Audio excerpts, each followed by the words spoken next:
Hello and welcome to another edition of Seiler Design Solutions Tips and Tricks. My name is John Ofield.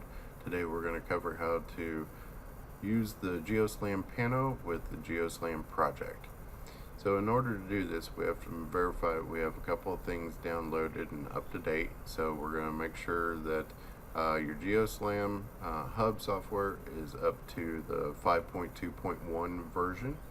And then after you do that and you unbox your Pano, make sure to open up that USB stick, download the ZEB Pano image matcher executable, and install that as well.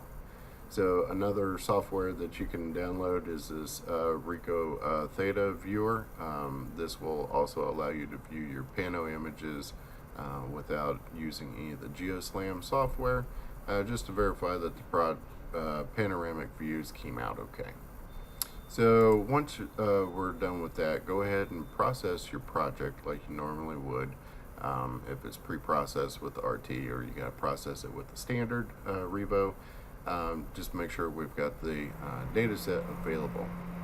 What we'll do is we'll end up creating a draw project here shortly, but once you scan, you've got the project already processed. You should have your image files as well.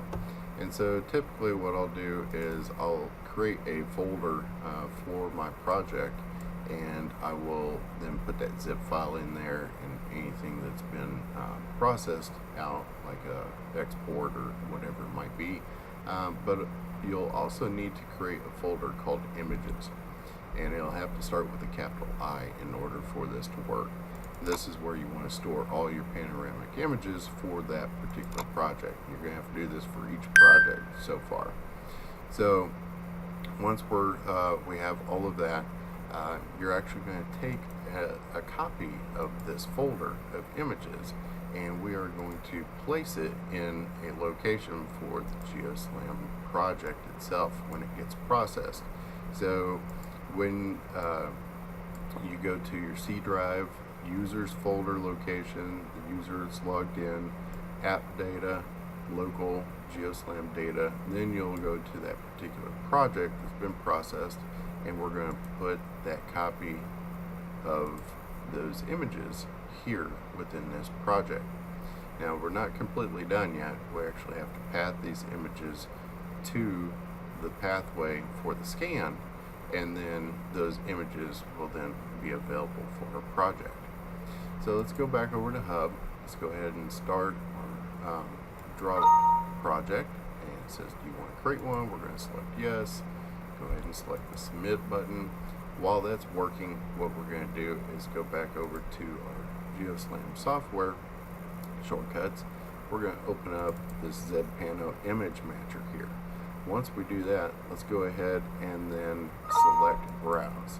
What we're going to do is actually we're going to have to browse to that C drive location, go down to our users folder, users logged in, app data, local, and go back to our GeoSLAM data folder, and then that project location. We see that images folder there. That's great, but really what you want to do is just select that overall project folder. Once you're done, select OK, select the align button, and then if everything goes correct, we should see that that's created an XML file. That'll be very important later in our draw project.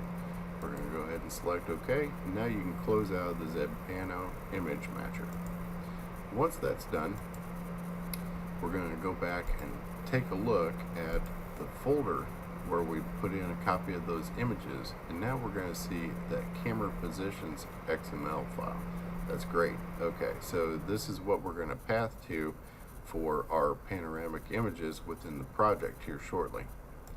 So once we get these three standard views open in Draw, we're going to be able to create a panoramic view that's tied to all those panorama views that we have with our Pano. So now make sure that you're in your top floor plan view here.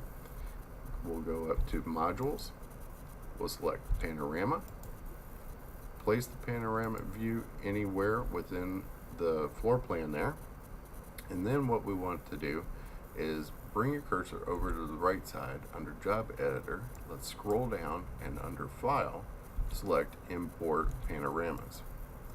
Once we do that, it tries to find that last project that was created. What we're going to do is select that overall project folder, and then we're going to path to that XML file. Select Open.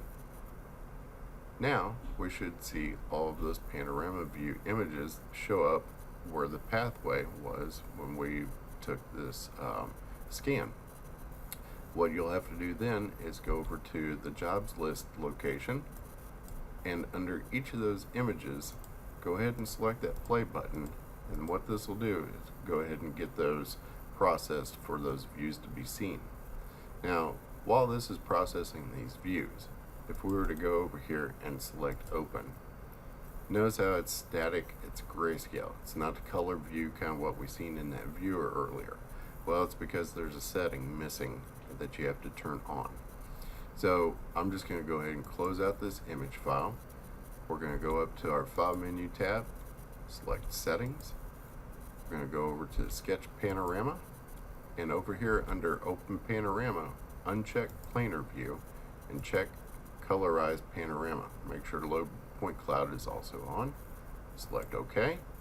Now, if we're to open those image views,